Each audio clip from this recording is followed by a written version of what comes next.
پہلا کلمہ طیب، طیب معنی پاک، لا الہ الا اللہ محمد الرسول اللہ۔ ناظرین کرام، یہ لفظ طیب ہے، ہمارے ہاں طیب جو ہے بہت زیادہ مشہور ہے، لفظ طیب ہے۔ طیب معنی پاک،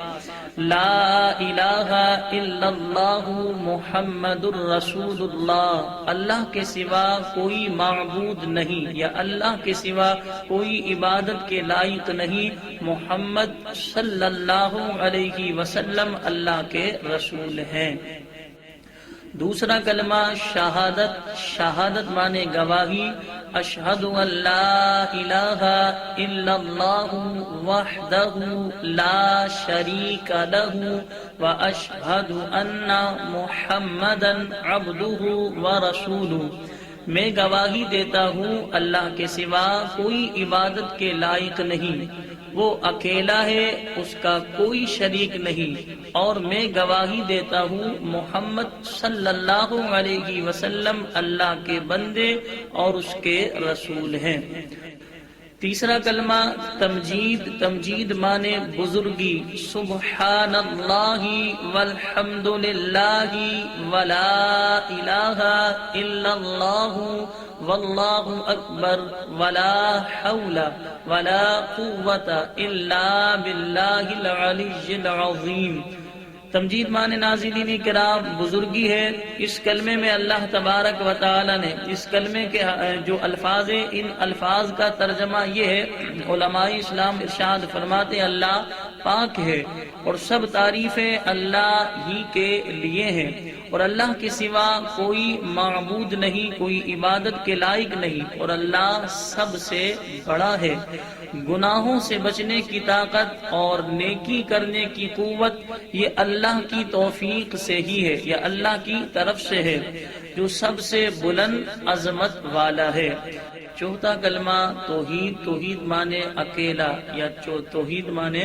اکیلا یا یکتا، لا الہ الا اللہ وحدہ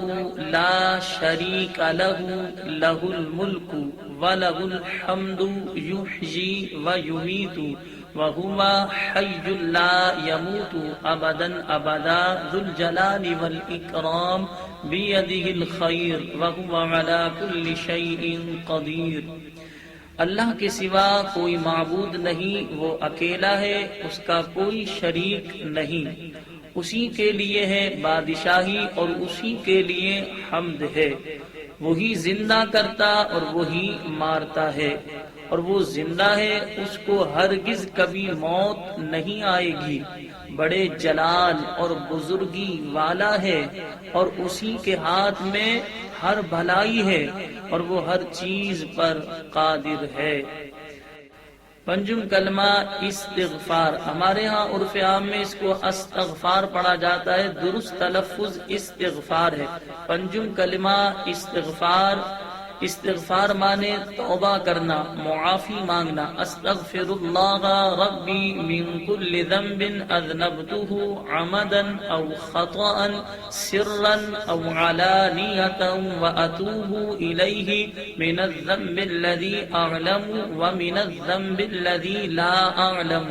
انک انت علام الغیوب وستار العیوب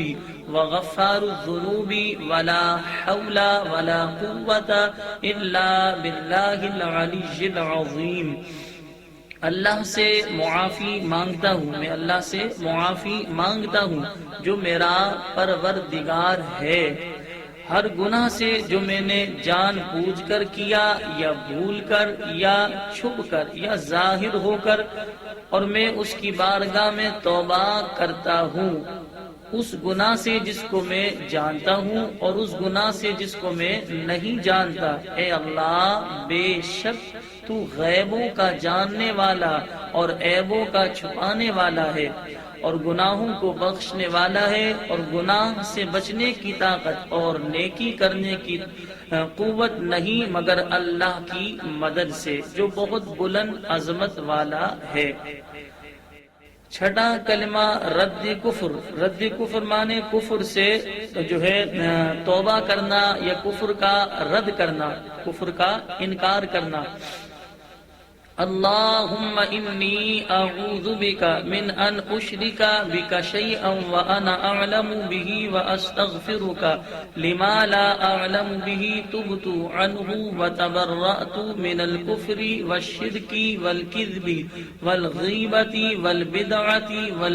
والنميمة والفواحش والبهتان والمعاصي كلها وأسلمت وأقول لا إله إلا الله محمد الرسول اللہ۔